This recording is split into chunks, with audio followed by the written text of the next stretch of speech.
আসসালামু আলাইকুম। সালফিউরিক বেঞ্চের পক্ষ থেকে তোমাদের সবাইকে স্বাগতম আরকি। আম আমরা হচ্ছে যে এইচএসসি 25 ব্যাচদের নিয়ে হচ্ছে যে একটা ফ্রি কোর্সের আয়োজন করেছি। তারই ধারাবাহিকতায় আজকে হচ্ছে বাংলাদেশ ও বিশ্ব পরিচয় এর আ ২ টা চ্যাপ্টার আমরা পড়ার চেষ্টা করব এই ক্লাসে আরকি। তোমরা যারা একদম নতুন এই গ্রুপে তাদের জন্য একটু বলে রাখি আরকি। আমরা হচ্ছে যে এসএসসি 25 ব্যাচের জন্য তাদের সম্পূর্ণ সিলেবাস শেষ করার লক্ষ্যে সালফিউরিক বেঞ্চের পক্ষ থেকে একটা ফ্রি কোর্স লঞ্চ করা হয়েছে আরকি। সেই কোর্সেরই আরকি ক্লাসগুলো চলমান আরকি। তোমরা যারা একদম নতুন গ্রুপে বা ফেসবুক বা ইউটিউবে যেখানেই হোক আমাদের হচ্ছে যে ইউটিউবে প্লেলিস্ট আকারে সব ধরনের যতগুলো ক্লাস নেওয়া হয় সবগুলোই দেওয়া আছে এবং তোমরা চাইলে ফেসবুকে ওগুলো চেক করে নিতে পারো আরকি। যাই হোক বেশি কথা না বলে আমি হচ্ছে তানভীর আহমেদ তোমাদের বিজিএস ইনস্ট্রাক্টর আর কি। আজকে আমরা তাহলে আমাদের স্লাইডে চলে যাই।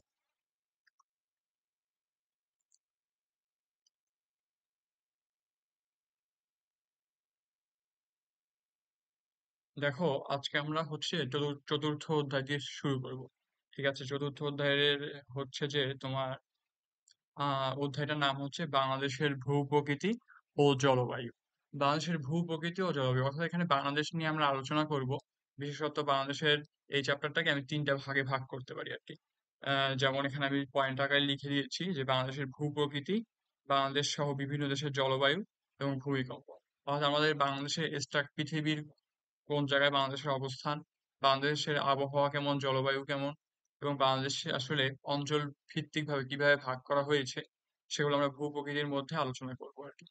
এবং দেখো পরবর্তীতে আমরা বাংলাদেশে অর্থাৎ বাংলাদেশের আশেপাশে ভারত, মায়ানমার, নেপাল বিভিন্ন দেশের বাংলাদেশ সহ এরকম বিভিন্ন দেশের জলবায়ু সম্পর্কে আলোচনা করব এবং সর্বশেষে আসলে আমরা ভূমিকম্প আমাদের একটা অনেক বড় ডিজাস্টার ম্যানেজমেন্ট মানে ডিজাস্টার আর কি ভূমিকম্প এই নিয়ে আমরা আলোচনা করার চেষ্টা করব। এই ৩ টা ধাপে আসলে এই ৩ টা ক্যাটাগরিতে বাংলাদেশের ভূপ্রকৃতি ও জলবায়ু চ্যাপ্টারটাকে আসলে ভাগ করা যায়। তোমরাও যখন নিজেরা রিডিং পড়বে চ্যাপ্টারটা তখন এই ৩ টা ক্যাটাগরিতে ভাগ করে পড়ার চেষ্টা করবে আরকি।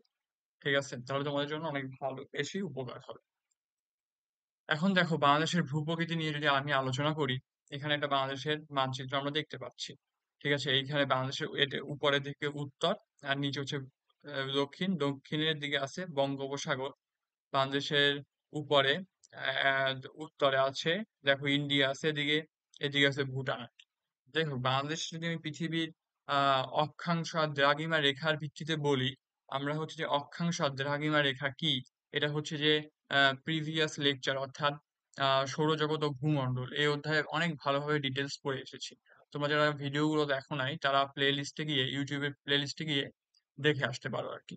দেখো তাহলে আমাদের হচ্ছে যে বাংলাদেশের অবস্থান হচ্ছে 20°34' উত্তর অক্ষাংশ থেকে 26°38' উত্তর অক্ষাংশ পর্যন্ত। উত্তর অক্ষাংশে আমার যে অক্ষাংশের যে রেখা আছে তার 20.34 এবং 26°38' উত্তর অক্ষাংশ পর্যন্ত বিস্তৃত। এবং দেখো পূর্ব দিকের যে দ্রাঘিমা রেখা আছে সেই জায়গাটা হচ্ছে যে আহ 88°1' পূর্ব দ্রাঘিমা থেকে 92°41' পূর্ব দ্রাঘিমা পর্যন্ত আসলে বাংলাদেশের মোটামুটি একটা অবস্থান। এটা তোমাদের পরীক্ষায় এমসিকিউ এর জন্য ইম্পর্টেন্ট আছে। এছাড়াও বাংলাদেশের ভৌগোলিক একটা অবস্থান জানার কারণে তোমরা এটা নিজেরা মুখস্থ করে রাখতে পারো, এটা খুবই ইম্পর্টেন্ট আর কি। এখন দেখো বাংলাদেশের এই যে পূর্ব আর পশ্চিমে বিস্তৃতি সর্বোচ্চ হচ্ছে 440 কিলোমিটার অর্থাৎ পূর্ব আর এই দেখো এখান থেকে যদি পূর্ব পশ্চিম আমি কাউন্ট করি এই দিকের বিস্তৃতি আমি নিতে পারি। এর সর্বোচ্চ বিস্তৃতি কত? 440 কিলোমিটার। ও উত্তর উত্তর পশ্চিম অর্থাৎ উত্তর উত্তর পশ্চিম বলতে বোঝাচ্ছে মেবি এই দিকে এই যে উত্তর উত্তর পশ্চিম এবং হচ্ছে দক্ষিণ দক্ষিণ পূর্ব। ঠিক আছে, এই পূর্ব প্রান্ত পর্যন্ত বিস্তৃত কত? 760 কিলোমিটার। ঠিক আছে, এখন দেখো বাংলাদেশের আয়তন এটা আমরা সবাই জানি 1,47,570 বর্গ কিলোমিটার বা 56,977 বর্গ মাইল। আর বাংলাদেশের জলবায়ু সম্পর্কে যদি আলোচনা করি তাহলে বাংলাদেশের জলবায়ুটা হচ্ছে মৌসুমী জলবায়ুর অন্তর্গত। অর্থাৎ এখানে অনেক ধরনের মৌসুমী অর্থাৎ এখানে মানে কোনো ধরনের ডোমিনেটেড কোনো এটাকে কি বলে হচ্ছে যে ধরো কোনো একটা নির্দিষ্ট মৌসুম দ্বারা এই জলবায়ুটা ডোমিনেটেড না। এটা হচ্ছে যে মৌসুমের ভিত্তিতে চেঞ্জ হয় আর কি। ঠিক আছে, এই আর কি মোটামুটি এইটা ভালোই ইম্পর্টেন্ট যে বাংলাদেশের জলবায়ু কি মৌসুমী জলবায়ু, এটা এমসিকিউ তো অনেক বেশি আসে আর কি। যাই হোক, এখন আমরা পরের স্লাইডে চলে যাই।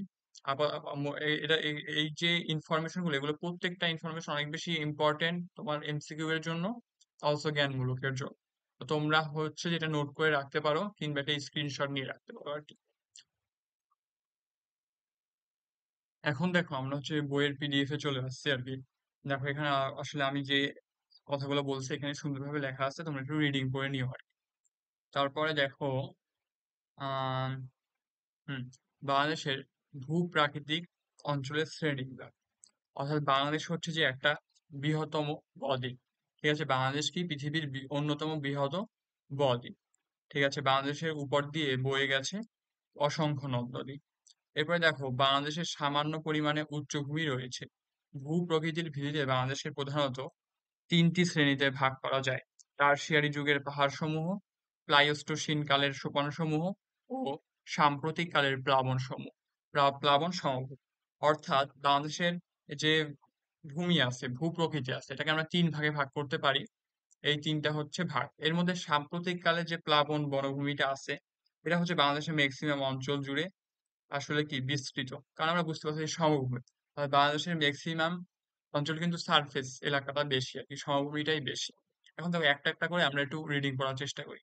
যেমন ধরো টারশিয়ারি যুগের পাহাড়সমূহ, বাংলাদেশের মোট ভূমির প্রায় 12% এলাকা নিয়ে টারশিয়ারি পাহাড়সমূহ গঠিত। খুবই ইম্পর্টেন্ট, এমসিকিউতে প্রায় চলে আসে এটা। বাংলাদেশের মোট ভূমির প্রায় 12% এলাকা নিয়ে টারশিয়ারি যুগের পাহাড়সমূহ গঠিত। আজ থেকে প্রায় 2 মিলিয়ন বছরেরও আগে টারশিয়ারি যুগে হিমালয় পর্বত উত্থিত হওয়ার সময় এ সকল পাহাড় সৃষ্টি হয়েছে। এই অঞ্চলের পাহাড়গুলো দুই ভাগে বিভক্ত, মূলত দক্ষিণ পূর্বাঞ্চলের পাহাড়সমূহ এবং উত্তর উত্তর পূর্বাঞ্চলের পাহাড়সমূহ। অর্থাৎ এই যে আমার পাহাড়গুলো আছে, এই পাহাড়গুলো তো মূলত হচ্ছে যে তোমার এই যে এই এলাকায়, এই যে হ্যাঁ হ্যাঁ, এই যে এই এলাকাগুলো, এই যে যেখানে পয়েন্টারটা রাখছি আমি, এই যে দেখাচ্ছি, এই যে এই এলাকাটা, দেন হচ্ছে তোমার আর আছে এইদিকে, এই চট্টগ্রামের দিকটায়। এরপরে আরো আছে এই একটু অংশেও কি এই এলাকাটায় তোমার হচ্ছে যে টারশিয়ারি যুগের পাহাড়সমূহ রয়েছে। অর্থাৎ বিশেষ করে আমার চট্টগ্রামের বান্দরবন এবং হচ্ছে তোমার খাগড়াছড়ি, রাঙ্গামাটি এই এলাকাগুলায় এই অঞ্চলটা বেশি বিস্তৃত আর কি। এখন দেখো দক্ষিণ পূর্বাঞ্চলের পাহাড়সমূহ রাঙ্গামাটি, বান্দরবন, খাগড়াছড়ি, কক্সবাজার ও চট্টগ্রাম জেলার পূর্বাংশ এই অঞ্চলের অন্তর্গত। যে কথাটা বলেছিলাম আর কি। এই অঞ্চলের পাহাড়গুলোর গড় উচ্চতা কত? 610 মিটার। এই অঞ্চলের পাহাড়ের গড় উচ্চতা কত? 610 মিটার। মোটামুটি বড় বলা যায় আর কি। মানে পৃথিবীর সাপেক্ষে বড় না, বাট বাংলাদেশের সাপেক্ষে মোটামুটি বড়ই। বর্তমানে বাংলাদেশের সর্বোচ্চ শৃঙ্গের নাম কি? তাজিওডং বিজয়, যার উচ্চতা 1231 কিলোমিটার, সরি মিটার, 1231 মিটার। এটা তোমাদের মনে রাখতে হবে অবশ্যই এমসিকিউ এর জন্য এবং জ্ঞানমূলকের জন্য। এটি বান্দরবান জেলায় অবস্থিত। বাংলাদেশের দ্বিতীয় সর্বোচ্চ শৃঙ্গ হচ্ছে কিওক্রাডং। দ্বিতীয় সর্বোচ্চ শৃঙ্গের নাম হচ্ছে কিওক্রাডং। ঠিক আছে, কিওক্রাডং। এরপরে দেখো কিওক্রাডং এর উচ্চতা কত? 1230 মিটার, অর্থাৎ তাজিওডং এর চেয়ে মাত্র 1 মিটার ছোট আর কি। এছাড়া এই অঞ্চলে আরো দুটি উচ্চতর পাহাড় চূড়া হচ্ছে মোদক মুয়াল 1000 মিটার এবং পিরামিড 915 মিটার। এই অঞ্চলের পাহাড়গুলো বেলে পাথর, কর্দম ও শেল পাথর দ্বারা গঠিত। বেলে পাথর হচ্ছে যে বেশি শক্ত পাথর না, বুঝছো? বেলে পাথরটা হচ্ছে যে বেশি শক্ত পাথর না। কর্দম মানে কর্দমাক্ত আর কি, তো কাদা কাদা আর কি। আর শেল পাথর হচ্ছে যে এক ধরনের সাদা পাথর আর কি। ঠিক আছে, আশা করি তোমাদের এখানে আর কোনো সমস্যা নাই। তারপর দেখো উত্তর ও উত্তর পূর্বাঞ্চলের পাহাড় সমূহ। ময়মনসিংহ, এই যে ময়মনসিংহ জেলাটা আসলে মেবি এদিকে আর না এদিকে হবে। ঠিক আছে, এই দুই জায়গার যে কোনো। ও নেত্রকোনা জেলার উপরাংশ। এবার সিলেট জেলার উত্তর উত্তর পূর্বাংশ এবং মৌলভীবাজার ও হবিগঞ্জ জেলার দক্ষিণের পাহাড়গুলো নিয়ে এই অঞ্চলগুলো। অর্থাৎ সিলেট জেলা যেহেতু বলছে, সিলেটটা হবে এই অঞ্চলটায়। ঠিক আছে, সিলেট হবে আমাদের এই অঞ্চলে। আর ময়মনসিংহ তাহলে এই অঞ্চলটায় হবে। ঠিক আছে, ময়মনসিংহ হবে আমাদের এই অঞ্চল।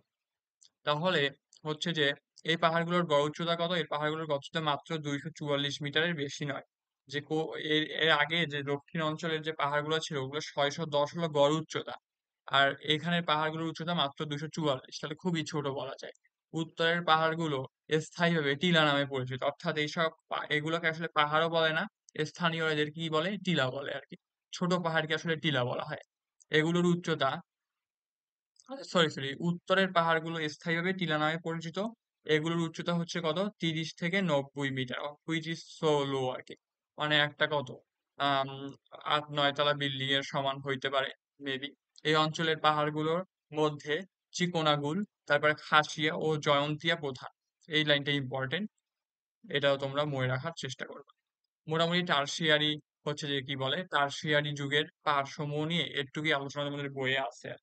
এখানে একটু রিডিং বেস আর কি, আমি তোমাদের যেটুকু বুঝাই দেওয়ার বুঝাই দিলাম আর কি, তোমরা একটু বাকিটা রিডিং করে নিও আর কি। এখন দেখো, প্লাইস্টোসিন কালের সোপান সমূহ বা চত্বর ভূমি, ঠিক আছে, এইটা হচ্ছে বাংলাদেশের সবচেয়ে কম এলাকা নিয়ে বিস্তৃত, সেটা হচ্ছে মাত্র 8% এলাকা নিয়ে এই অঞ্চল গঠিত। আনুমানিক 2500 বছর পূর্বে, অর্থাৎ বেশি বছরও হয় নাই। টারশিয়ারিয়া হচ্ছে 2 মিলিয়ন, আর এটা মাত্র 2500 বছর আর কি। সময়কে প্লাইস্টোসিন কাল বলা হয়। এ সময়ের আন্তঃবরফ গলা পানিতে প্লাবনের সৃষ্টি হয়ে এসব চত্বর ভূমি গঠিত হয়েছিল বলে অনুমান করা হয়। প্লাইস্টোসিন কালের সোপানসমূহকে 3 ভাগে ভাগ করা হয়। প্লাইস্টোসিন সোপানসমূহকে কয় ভাগে ভাগ করা হয়? 3 ভাগে ভাগ করা হয়।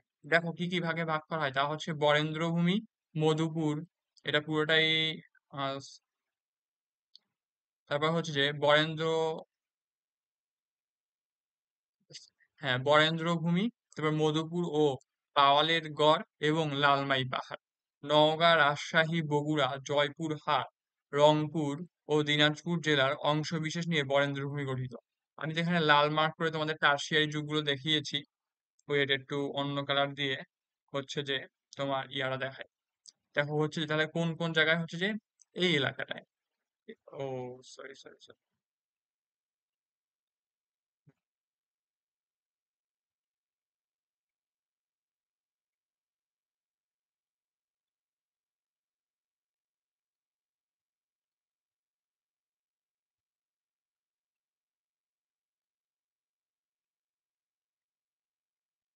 দেখো এই যে এই অঞ্চলগুলো আছে আমার হচ্ছে যে এই অঞ্চলগুলো মূলত কি, বরেন্দ্র ভূমি, প্লাইস্টোসিন যুগের চত্বর ভূমিগুলো আসলে এই অঞ্চল নিয়ে বিস্তৃত আর কি। ঠিক আছে, জাস্ট এতটুকুই। ঠিক আছে, এখন দেখো হচ্ছে যে যেমন ধরো নওগাঁ, রাজশাহী, বগুড়া ও জয়পুরহাট, রংপুর ও দিনাজপুর জেলার অংশবিশেষ নিয়ে বরেন্দ্র ভূমি গঠিত। এর আয়তন কত? এর আয়তন হচ্ছে যে 9,320 বর্গ কিলোমিটার, 9,320 বর্গ কিলোমিটার, 9,320 বর্গ কিলোমিটার। প্লাবন সমভূমি, প্লাবন সমভূমি থেকে এর উচ্চতা 6 থেকে 12 মিটার, অর্থাৎ বেশি উচ্চতা বলা যায় না, খুবই কম। এই স্থানের মাটি ধূসর ও লাল বর্ণের।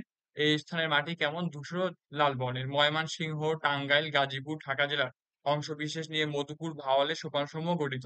এর আয়তন 4,100 কত, 4,103 বর্গ কিলোমিটার। সমভূমি থেকে এর উচ্চতা 6 থেকে 30 মিটার, এটা ইম্পর্টেন্ট আছে, 6 থেকে 30 মিটার। মাটির রং লালচে ও ধূসর। কুমিল্লা শহর থেকে 8 কিলোমিটার পশ্চিমে ময়নামতি পর্যন্ত লালমাই পাহাড়টি বিস্তৃত। এর আয়তন 34 বর্গ কিলোমিটার, অত বেশি বড় না। এ পাহাড়ের গড় উচ্চতা 21 মিটার। এই পাহাড়ের গড় উচ্চতা কত? 21 মিটার। এই অঞ্চলের মাটির রং লালচে মাটি, নুড়ি, বালি ও কঙ্কর মিশ্রিত। কঙ্কর মানে হচ্ছে যে গুড়ি গুড়ি পাথর, বুঝতে পারছো? কঙ্কর মানে হচ্ছে গুড়ি গুড়ি পাথর দ্বারা মিশ্রিত আর কি, মাটির সাথে আর কি বিভিন্ন ধরনের পাথর আর কি মিশ্রিত রয়েছে। এখন দেখো এখানে হচ্ছে যে আমরা এরপরে চলে আসছি সাম্প্রতিক কালের প্লাবন সমভূমি। সাম্প্রতিক কালের প্লাবন সমভূমি হচ্ছে যে বাংলাদেশের সবচেয়ে বেশি অঞ্চল নিয়ে বিস্তৃত আর কি। সমভূমি মানে তো বুঝেই আমরা যে সমতল ভূমি। বাংলাদেশের প্রায় 80% নদী ও বিধৌত এক বিস্তীর্ণ সমভূমি। সমতল ভূমির উপর দিয়ে অসংখ্য নদী প্রবাহিত হওয়ার কারণে এখানে বর্ষাকালে বন্যার সৃষ্টি হয়। অর্থাৎ সারফেস ভূমি তো, নদীর উচ্চতা যদি বেড়ে যায় তাহলে আমার কি হয়, বন্যার পানি ভিতরে ঢুকে ঢুকে যায় আর কি, অর্থাৎ সমভূমিতে ঢুকে যায়। বছরের পর বছর এভাবে বন্যার পানির সঙ্গে পরিবাহিত পলিমাটি সঞ্চিত হয়ে এই প্লাবন সমভূমি গঠিত হয়েছে। অর্থাৎ এখানে আসলে কি, তোমার হচ্ছে যে আগেই মাটির কি ছিল না, অস্তিত্ব ছিল না। নদী থেকে পলিমাটি জমা হইতে হইতে কি ভূমিগুলো তৈরি হয়েছে, দ্যাটস ওয়াই এগুলো সারফেস ভূমি আর কি। এই প্লাবন সমভূমির আয়তন প্রায় ১,২৪,২৬৬ বর্গ কিলোমিটার, অর্থাৎ আমার মোট ইয়ার আয়তনের প্রায় ৮০%। ঠিক আছে, এটা তো আগেই বলছি আর কি। সমগ্র সমভূমির মাটির স্তর খুব গভীর ও খুবই উর্বর। তাহলে পলি মাটি দিয়ে যেহেতু এগুলো গঠিত, তাই এই মাটি কি হয়, খুবই উর্বর হয়। সাম্প্রতিক কালের প্লাবন বনভূমিকে কয়েকটি ভাগে ভাগ করা হয়। দেশের উত্তর পশ্চিমে অবস্থিত রংপুর দিনাজপুর জেলার অধিকাংশ স্থান, ঢাকা টাঙ্গাইল ময়মনসিংহ জামালপুর পাবনা ও রাজশাহী অঞ্চলের অংশবিশেষ, কুমিল্লা নোয়াখালী সিলেট সুনামগঞ্জ মৌলভীবাজার হবিগঞ্জ জেলায় অধিকাংশ এলাকা এবং কিশোরগঞ্জ ও নেত্রকোনা জেলার পূর্ব দিকের সামান্য অংশ নিয়ে এই সমভূমি গঠিত। অর্থাৎ মানে ম্যাক্সিমাম অঞ্চল, বাংলাদেশের ম্যাক্সিমাম অঞ্চলগুলো নিয়ে আসলে এই সমভূমি গঠিত। এছাড়াও চাঁদপুর ও ব্রাহ্মণবাড়িয়া জেলার অধিকাংশ, লক্ষ্মীপুর ও ফেনী জেলার কিছু অংশ জুড়েও এ সমভূমি বিস্তৃত। এখানে হচ্ছে যে বাংলাদেশ অংশবিশেষ নিয়ে বদ্বীপ সমভূমি গঠিত হয় আর কি। এরপরে দেখো, ফরিদপুর কুষ্টিয়া খুলনা পটুয়াখালী ঢাকা অঞ্চলের অংশবিশেষ নিয়ে বদ্বীপ সমভূমি গঠিত। তাহলে বদ্বীপ সমভূমি কোন কোন অঞ্চল নিয়ে গঠিত? ফরিদপুর কুষ্টিয়া যশোর খুলনা বরিশাল এবং পটুয়াখালী এবং ঢাকার কিছু অঞ্চল আর কি। খুলনা ও পটুয়াখালী অঞ্চল এবং বরগুনা জেলার কিয়দংশ নিয়ে স্রোতজ সমভূমি গঠিত। তাহলে স্রোতজ সমভূমি, এটি ইম্পর্টেন্ট, এমসিকিউতে আসে। স্রোতজ সমভূমি মাত্র তিনটা জেলা বা তিনটা অঞ্চল, সেটা হলো খুলনা পটুয়াখালী ও বরগুনা জেলার কিয়দংশ নিয়ে, কিছু অংশ, কিঞ্চিত অংশ বা কিয়দংশ বলা হয় এটাকে আর কি। তারপরে বাংলাদেশের এই অঞ্চলগুলোর মাটি খুবই উর্বর, ফলে কৃষিজাত দ্রব্য উৎপাদনের ক্ষেত্রে তা উল্লেখযোগ্য ভূমিকা পালন করে। অর্থাৎ এই যে সাম্প্রতিক কালের প্লাবন সমভূমি, এটা হচ্ছে সাম্প্রতিক কাল কেন বলছে, এটা কিছু সময় বেশি বছর হয়। ধরো পটুয়াখালীর এমন কিছু কিছু অঞ্চল আছে যেগুলো হচ্ছে বেশি বয়সও না, ধরো ৫০ বছর ১০০ বছর আগে ওগুলো এক্সিস্টেন্স তো ছিল না, বাট এখন সেখানে মানুষ কি করতেছে, বসবাস করতেছে, বিকজ অফ পলি মাটি আর কি। ঠিক আছে, বিকজ অফ পলি মাটি আর কি। দ্যাটস ওয়াই এটা সাম্প্রতিক আর কি, কিছু সময় আগেই আর কি এগুলো আসলে এই সব অঞ্চলগুলো তৈরি হয়েছিল আর কি। এখন দেখো বাংলাদেশের ভূ-প্রকৃতির গঠন ও জনসংখ্যার জনবসতি, এটার দিকে যদি তাকাই, যেটা হচ্ছে যে আদমশুমারির মতো আর কি। বাংলাদেশের প্রতি ঘনত্বে কতজন মানুষ বাস করে আর কি। দেখো জনসংখ্যার দিক থেকে পৃথিবীতে বাংলাদেশের স্থান নবম, অর্থাৎ পপুলেশনের দিক থেকে বাংলাদেশের স্থান কত, নবম। এখন হয়তো বা বাড়তেও পারে বা কমতেও পারে, বা তোমাদের বই যেহেতু নবম আছে, তোমরা নবমী পরীক্ষায় দাগাও।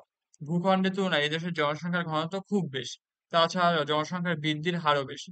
২০০১ সালের আদমশুমারি অনুযায়ী বাংলাদেশের জনসংখ্যা ছিল কত, ১২,৯৩ কোটি। জনসংখ্যার বৃদ্ধির হার ১,৪৮% এবং প্রতি বর্গ কিলোমিটারে জনসংখ্যার ঘনত্ব হচ্ছে তোমার সাত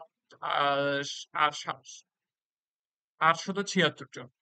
তো এখানে জনসংখ্যা বৃদ্ধির হার 1.48% ছিল এবং প্রতি বর্গ কিলোমিটারে জনসংখ্যার ঘনত্ব কত ছিল, আহ ৮৭৬ জন। এটা হচ্ছে ২০০১ সাল মতে আর কি। এর ১০ বছর পর, মানে আদমশুমারি প্রতি ১০ বছর পর পর আর কি করা হয়। ২০১১ সালে অনুসারে জনসংখ্যার প্রায় কত, ১৪,৭৯৭ কোটি। জনসংখ্যা বৃদ্ধির হার 1.37%, অর্থাৎ জনসংখ্যার বৃদ্ধির হারটা একটু কমে আসছে আর কি। এবং প্রতি বর্গ কিলোমিটার জনসংখ্যার ঘনত্ব ১১৫ জন, সরি ১,০১৫ জন, ১,০১৫ জন। মানে জনসংখ্যার বৃদ্ধির হার কমলেও বাট জনসংখ্যা তো বাড়ছেই, জনসংখ্যা তো বাড়ছেই, দ্যাটস ওয়াই আমার ১০ বছরে প্রতি বর্গ কিলোমিটারে মানুষের সংখ্যা বাড়ছে প্রায় ২০০-র অধিক, ২০০-র, সরি প্রায় ১৫০-র অধিক, ১৫০-র মতো আর কি, ১৫০-র আশেপাশে আর কি।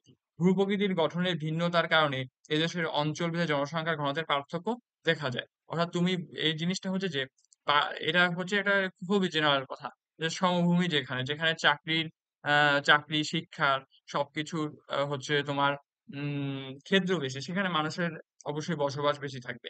যেমন ধরো বাংলাদেশে, sorry, ঢাকার মিরপুরে কিংবা হচ্ছে মোহাম্মদপুরে মানুষের যেভাবে ঘনবসতি, অবশ্যই তোমার গ্রাম অঞ্চলে ওইরকম ঘনবসতি নাই। কারণ গ্রাম অঞ্চলের মানুষগুলো আসলে মাইগ্রেট করে কোথায় চলে আসতেছে, এই শহরমুখী হয়ে যাচ্ছে। কারণ কি, শহরের সবকিছুরই সুযোগ সুবিধা বেশি, দ্যাটস ওয়াই মানুষ কি হয়ে যাচ্ছে, শহরে চলে আসতেছে। এজন্য হচ্ছে যে কি, পার্টিকুলার কিছু সিটিতে তোমার ঘনবসতিটা বেড়ে যাচ্ছে। ফলে কি হচ্ছে, আমার পলিউশন এক জায়গায় অনেক বেশি হচ্ছে, এবং সেই পলিউশনটা আসলে বা সেই অসুবিধাটা আসলে বাংলাদেশের বিভিন্ন অঞ্চলে ছড়াই যাচ্ছে আর কি।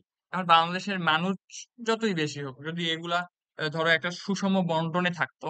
ধরো আহ এবারে ধরো আমরা আমাদের গ্রামে দেখি কি এক গ্রামের পর আরেক গ্রাম দেখতে খবর হয়ে যায়, বা এক বাজার থেকে আরেক বাজার যাইতে ইস অনেক দূরে। এবং এবং এখানে হচ্ছে যাতায়াতের সুব্যবস্থা নাই, তেমন কোনো কিছুই নেই। একটা স্কুলের পর আরেকটা স্কুল দেখতে গেলে মনে হয় অনেক সময় লেগে যাবে। ঠিক আছে, বাট ঢাকার কথা চিন্তা করো, রোডের পাশে পাশে গলিতে গলিতে অলিতে গলিতে স্কুল মাদ্রাসার কোনো অভাব নেই। বিকজ অফ মানুষের চাহিদার কারণেই তো এই সাপ্লাই গুলো দেওয়া হচ্ছে। ঠিক আছে না? এই জন্য আর কি, তো যদি আমাদের হচ্ছে ডেভেলপমেন্টটা এক কেন্দ্রিক না হয়ে, অর্থাৎ ঢাকা কেন্দ্রিক না হয়ে যদি পুরা 7-8টা বিভাগ মিলে হইতো, তাহলে আসলে এই একদিকে প্রেশারটা কিন্তু বেশি হইতো। ঠিক আছে, এই কথাগুলোই মোটামুটি। আর মানুষ হচ্ছে যে সমভূমিতেই বসবাস করবে, এটা হচ্ছে যে বোঝাই যাচ্ছে আর কি। এখন দেখো, এরপরে যে টপিকটা চলে এসেছে সেটা হচ্ছে বাংলাদেশের ভূ ব্যবহারে জনবসতির বিস্তারের প্রভাব। অর্থাৎ এটা একটা জেনারেল, যে আগে জনসংখ্যা কম ছিল, তাহলে আমার ভূমির উপরে পার্টিকুলার একটা ভূমির উপরে চাপ কম পড়ছে। এখন জনসংখ্যা বেড়ে গেছে, তাহলে সেখানে চাপটাও বেড়ে গেছে। যেমন এখানে একটা পরিসংখ্যান বলছে, 30 বছর আগে যে পরিবারে জমির পরিমাণ ছিল 100 বিঘা, তার পরিমাণ দাঁড়িয়েছে 10 বিঘা বা তার চেয়েও কম। অর্থাৎ একটা পরিবারের অধীনে প্রায় 100 বিঘা জমি কি ছিল, তার কাছে বা তার অধীনে ছিল। এই বর্তমানে সেটা প্রায় কত গুণ, 10 গুণ কমে গেছে। 10 গুণ কমে 10 বিঘা বা তার চেয়েও কম হয়ে গেছে। 1974 সালে মানুষের মাথাপিছু জমির পরিমাণ ছিল 0.28 একর, এবং বর্তমানে তা দাঁড়িয়েছে 0.25 একর। অর্থাৎ একজন মানুষের জন্য জমি বরাদ্দ ছিল 0.28 একর, যা প্রায় 0.3 একর কমে এসেছে। ভবিষ্যতে এর পরিমাণ আরো হ্রাস পাবে। ঠিক আছে, ভবিষ্যতে এর পরিমাণ আরো হ্রাস পাবে, ও অলরেডি হ্রাস পেয়ে গেছে। ঠিক আছে, আমি আর তুমি কতটুকু এলাকা নিয়ে বা কতটুকু জমি নিয়ে আসি বা থাকতেছি, বা আমাদের অধীনে কতটুকু জমি আছে, এরকম মাথা পিছু যদি হিসাব করি, এটা 0. আসলে 25 একর তো দূরের কথা, আরো কম হয়ে যাবে। ঠিক আছে, তো আসলে কি হচ্ছে যে আমার হচ্ছে যে জনসংখ্যা বৃদ্ধির কারণে আমার ভূমির উপরে চাপ পড়তেছে, এবং হচ্ছে যে আহ, অনেক বেশি ভাগ ডিভিশন ডাইভার্সিটি অনেক বেশি হয়ে যাচ্ছে আর কি। জনসংখ্যার আধিক্য ও জনবসতির বিস্তারের প্রয়োজনীয়তা মানুষ এখন ভূমির স্বাভাবিক প্রকৃতি ও ব্যবহারকে বদলে দিয়েছে। খাল বিল ভরাট করে বন জঙ্গল কেটে মানুষ এখন বসতি করছে। এভাবে চলতে থাকলে এক সময় প্রাকৃতিক বিপর্যয় অনিবার্য হয়ে উঠবে। এখন দেখো, আমার হচ্ছে যে যেখানে বসবাস করতে হবে সেখানে হচ্ছে যে আমার কি অনেক বেশি মানুষ চলে আসছে। এখন আমি কি করব, আমার তো এখন জায়গা লাগবে, বাঁচার জন্য, বসবাসের জন্য আমার জায়গা লাগে। আমরা কি করতেছি, আমাদের জায়গা একটা আছে, ওইখানে নদী ছিল বা খাল ছিল, আমরা পাহাড় থেকে মাটি কেটে ওটা ভরাট করে ওইখানে বাসা বাসা করতেছি। তারপরে আবার ধরো কি বন জঙ্গলের মধ্যে গাছপালা কেটে ওইখানে বসতি করতেছে। অর্থাৎ আমাদের ডাইভার্সিটি, ইকোসিস্টেম, ইকোলজি সবই নষ্ট হয়ে যাচ্ছে এই যে মানুষের জনসংখ্যা বাড়ার কারণে। এখন আমরা অ্যাজ ইউজুয়াল, আমি হচ্ছে যে আমার কি করতেছি, আমার হচ্ছে যে নদী ভরাট করে ফেলতেছে, আমার খাল বিল গুলো ভরাট করে ফেলতেছে। এক জায়গায় যখন বৃষ্টি হইতো, বৃষ্টির পানিগুলো কোথায় জমা হইতো, খাল বিলে জমা হইতো। কারণ ওই খালই নাই, ওই বিলই নাই, তখন পানিগুলো কই জমা হবে? পানিগুলো অবশ্যই আমার সমভূমি, অর্থাৎ যেখানে মানুষ বসবাস করে সেইখানে জমা হয়ে থাকবে। ফলে জলাবদ্ধতার সৃষ্টি হবে, যেটা আমরা চিটাগং যারা আছি, ঢাকা আছি, সবাই এটা কম বেশি সবাই এটার এফেক্ট আমরা পাইতেছি অলরেডি আর কি। এটা কিন্তু এক ধরনের বিপর্যয়। এরপরে হচ্ছে যে গাছপালা কেটে ফেলতেছি। গাছপালা যখন একটা বনভূমিতে যখন গাছপালা থাকবে, তখন অনেক বেশি যখন অতিবৃষ্টি হবে, আমার কি করবে, গাছপালার শিকড়ের বা গাছপালার মাটিগুলো কি করবে, পানিটা ধরে রাখবে। বুঝতে পারছো? যখন গাছপালা থাকবে না, তখন পাহাড় থেকে হচ্ছে যে পানির স্রোতটা অনেক বেশি থাকবে। ফলে ওই সময় ভূমিধস, ল্যান্ডস্লাইডের মতো বিভিন্ন কি দুর্যোগ হইতেই পারে। তারপরে হচ্ছে যে মাটি, এরপরে আমি গাছ কেটে ফেলতেছি দেখে মাটির যে একটা উর্বরতা বাদ দাও, মাটির যে একটা স্টাবিলিটি আছে, যে মাটি ধরে রাখার যে ক্ষমতা, ওটা কিন্তু গাছ বাড়াই দেয়। যখন আমি গাছগুলো কেটে ফেলতেছি, মাটিটা নরম হয়ে যায়। ফলে নদীর হালকা ধাক্কাতেই আমার কি হচ্ছে, মাটি খসে পড়ে যাচ্ছে। অর্থাৎ নদী ভাঙন আমি তো দেখতেই পাচ্ছি আমার আশেপাশে অনেক অনেক। এবারে বন্যা বলো, ঘূর্ণিঝড় বলো, এগুলো কিন্তু গাছের স্বল্পতার কারণেই হইতেছে। অর্থাৎ আমরা বনভূমি কেটে বনভূমি ধ্বংস করি, নগরায়ন করার যে আমাদের যে প্রকল্প বা আমরা মানুষ করেই যাচ্ছে, বাংলাদেশে এটা অনেক বেশি হচ্ছে। যে বনভূমির পার্সেন্টেজ আমাদের এখন আসলে 12-13% আছে নাকি সন্দেহ আছে। বুঝতে পারছো? আগে আমরা বইয়ে পড়ছিলাম যে 25 ভাগ বন জঙ্গল থাকা উচিত, সেখানে বাংলাদেশ 16.5 থেকে 17 ভাগ আছে। বাট এখন বর্তমানে মনে হয় না যে 12-13% বনভূমি আমার বাংলাদেশ আসলে এক্সিস্ট করে। এটা হয়তো বা 8-9 চলে আসছে, একুরেটটা আমি বলতে পারতেছি না। আর ঢাকার কথা যদি বলি, ঢাকায় তো মনে হয় 2-3% বনও নাই। ঠিক আছে, 2-3% বনও আছে নাকি, এটা সন্দেহ আছে। যাই হোক, আর হচ্ছে যে এই যে খাল বিল, আগে এই ধরো এই প্রায় 2001 সালের একটা জরিপে দেখা গেছে ঢাকায় প্রায় খাল বিলের সংখ্যা ছিল 63%, সেটা কমে এখন 1%-এ চলে আসছে। অর্থাৎ কমার কথা বুঝতেছো, এই যে ঝাউচরের মতো এলাকাগুলো ছিল এগুলো কিন্তু খাল বিলে ভরা ছিল, এখন দেখবে এগুলো পুরো জনবসতি এলাকা হয়ে গেছে। এরকম আর কি, এরকম অনেক কথা আছে আসলে বলা যায়। যেমন এই যে জনবসতি বিস্তার কারণে আমার বাংলাদেশের ভূমির উপরে একটা প্রভাব পড়তেছে, যার ফলে আমার কি ভবিষ্যতের প্রাকৃতিক দুর্যোগে খুবই হুমকি স্বরূপ বাংলাদেশের অবস্থান। এরপরে বাংলাদেশের জলবায়ু ও প্রাকৃতিক দুর্যোগ। বাংলাদেশের জলবায়ু হচ্ছে কি মোটামুটি উষ্ণ, আর্দ্র ও সমভাবাপন্ন। সমভাবাপন্ন কি হচ্ছে মৌসুমী জলবায়ুর প্রভাব এখানে এত অধিক যে সামগ্রিকভাবে এই জলবায়ু প্রান্তিক মৌসুমী জলবায়ু নামে পরিচিত। বুঝতে পেরেছো? এখন বাংলাদেশের জলবায়ু অর্থাৎ আমরা এই চ্যাপ্টারের প্রথম পার্ট শেষ করে আসছি। বাংলাদেশের ভূপ্রকৃতি ভৌগোলিক যে অবস্থান ওইটা পড়ে আমরা এখন হচ্ছে বাংলাদেশের এবং দক্ষিণ এশিয়ার কয়েকটি দেশের জলবায়ু সম্পর্কে পড়ব। দেখো বাংলাদেশের মোট 6টি ঋতু দেখা যায়। এর মধ্যে ঋতুগুলোর নাম হচ্ছে গ্রীষ্ম, বর্ষা, শরৎ, হেমন্ত ও শীত, বসন্ত। ঠিক আছে? এবং অন্যান্য শীত প্রধান ও গ্রীষ্ম প্রধান দেশের মতো চরম ভাবাপন্ন নয়। অর্থাৎ চরম ভাবাপন্ন কি, এই দেশে আসলে কোনো ঋতুরই অনেক বেশি ডোমিনেশন থাকে না আর কি। মানে ধরো কিছু আছে শীত প্রধান দেশ, ওইখানে 6 মাস 7 মাস 8 মাস শীতই পড়বে বা 12 মাসই শীত পড়বে। আর কিছু আছে মরুভূমি, ওইখানে ম্যাক্সিমাম টাইম গ্রীষ্মই। কিন্তু বাংলাদেশটা কি ওরকম চরম ভাবাপন্ন না, বাংলাদেশের কি ডাইভার্সিটি অনেক বেশি, ডাইভার্সিটি অনেক বেশি। এখন দেখো তিনটি প্রধান ঋতু হচ্ছে শীত, গ্রীষ্ম আর বর্ষা। শীত নিয়ে যদি আলোচনা করি, প্রতি বছর নভেম্বর থেকে ফেব্রুয়ারি মাস পর্যন্ত বাংলাদেশের শীতকাল। এ সময় সূর্য দক্ষিণ গোলার্ধে থাকায় বাংলাদেশে এর রশ্মি তীর্যক ভাবে পড়ে এবং উত্তাপের পরিমাণ যথেষ্ট কমে যায়। অর্থাৎ বাংলাদেশের হচ্ছে তীর্যক ভাবে পড়ে। তীর্যক ভাবে বলতে বোঝাচ্ছে ধরো এই ধরো এখানে হচ্ছে যে এইভাবে পড়বে, বুঝতে পারছো? রশ্মিগুলা তীর্যক ভাবে মানে কোনাকুনি ভাবে পড়বে। কোনাকুনি ভাবে পড়লে কি হয়, এটা হচ্ছে ছড়াই যায়। কিন্তু খাড়া ভাবে যদি পড়ে, ধরো এইভাবে খাড়া হয়ে পড়তেছে, তাহলে এর তাপের প্রভাবটা কি থাকে, অনেক বেশি থাকে। এটা হলো তীর্যক আর খাড়া হয়ে প্রভাব পড়ার হচ্ছে যে একটা কি বৈশিষ্ট্য। তাহলে শীতকালে হচ্ছে যে তীর্যক ভাবে পড়ে, এজন্য উত্তাপের পরিমাণ যথেষ্ট কমে যায়। শীতকালীন সর্বোচ্চ ও সর্বনিম্ন তাপমাত্রা কত? সর্বোচ্চ তাপমাত্রা 29 ডিগ্রি সেলসিয়াস এবং সর্বনিম্ন তাপমাত্রা 11 ডিগ্রি সেলসিয়াস। এগুলো কিন্তু গড় তাপমাত্রা না, সরি, এগুলো সর্বনিম্ন সর্বোচ্চ তাপমাত্রা। জানুয়ারি বাংলাদেশের শীতলতম মাস নামে পরিচিত। এটা খুবই ইম্পর্টেন্ট এমসিকিউ এর জন্য। জানুয়ারি মাসটা কি বাংলাদেশের শীতলতম মাসের জন্য অনেক বেশি, মানে জানুয়ারি মাসে অনেক বেশি শীত পড়ে আরকি। এ মাসের গড় তাপমাত্রা 17.7 ডিগ্রি সেলসিয়াস। 17.7 degree Celsius. এরপরে দেখো এখানে বলছে যে বাংলাদেশের হচ্ছে যে জানুয়ারি মাসে গড় তাপমাত্রা চট্টগ্রামে প্রায় 20 ডিগ্রি, নোয়াখালীতে 19.4 ডিগ্রি, ঢাকায় 18.3 ডিগ্রি, বরগুনায় 17.7 ডিগ্রি এবং দিনাজপুরে 16.6 ডিগ্রি সেলসিয়াস। তবে কোনো কোনো বা সময় উত্তরাঞ্চলের তাপমাত্রা আরো কমে যায়। যেমন আমরা জানি কুড়িগ্রাম, তেঁতুলিয়া এগুলো তাপমাত্রা 7-8 ডিগ্রিও হয়ে যায় আর কি। সরি, 7-8 ডিগ্রি না, মানে 11-12 ডিগ্রির মতো হয়ে যায় আর কি। এই তো আর কি। এখন চলো গ্রীষ্মকাল পড়ি। গ্রীষ্মকাল হচ্ছে যে মার্চ থেকে মে মাস পর্যন্ত বাংলাদেশে গ্রীষ্মকাল হয়। মার্চ থেকে মে মাস, অর্থাৎ মার্চ, এপ্রিল, মে, এই 2-3 মাসের মধ্যে এটি দেশের উষ্ণতম ঋতু। অর্থাৎ এই সময় সবচেয়ে বেশি গরম পড়ে। ঠিক আছে? এই ঋতুতে সর্বোচ্চ তাপমাত্রা 38 ডিগ্রি সেলসিয়াস এবং সর্বনিম্ন তাপমাত্রা 21 ডিগ্রি সেলসিয়াস পর্যন্ত হয়ে থাকে। এখন এটা আসলে 39-40-এর মধ্যে চলে গেছে আর কি। যাই হোক, গড় হিসেবে উষ্ণতম মাস হচ্ছে এপ্রিল, অর্থাৎ এপ্রিল মাসে সবচেয়ে বেশি গরম পড়ে। আমাদের হিট ওয়েভও মেবি এপ্রিলের দিকেই গেছিল আর কি। এ সময় সামুদ্রিক বায়ুর প্রভাবে দেশের দক্ষিণ থেকে উত্তর দিকে তাপমাত্রা ক্রমান্বয়ে বেশি থাকে। এপ্রিল মাসের গড় তাপমাত্রা কক্সবাজারে কত 27.6 ডিগ্রি সেলসিয়াস এবং নারায়ণগঞ্জে 28.66 ডিগ্রি সেলসিয়াস। রাজশাহীতে প্রায় 30 ডিগ্রি সেলসিয়াস। অর্থাৎ রাজশাহীর দিকে কিন্তু এই সময় খরাও দেখা যায়, বুঝতে পারছো? বৃষ্টি না পড়ার কারণে কি হয়, খরাও দেখা যায়। এরপরে দেখো এখানে লাস্ট একটা কথা বলছে, এই সময় কি হচ্ছে যে এ সময়ে পশ্চিম ও উত্তর পশ্চিম দিক থেকে শুষ্ক ও শীতল বায়ু প্রবাহিত হয়। এর ফলে এক ধরনের ঝড় হয়, যাকে কাল বৈশাখী ঝড় নামে পরিচিত আর কি। এখন তোমাদের প্রশ্নে পরীক্ষা চলে আসতে পারে জ্ঞানমূলকের জন্য যে কাল বৈশাখী ঝড় কাকে বলে, তখন তোমাকে কিন্তু এটা লিখতে হবে আর কি।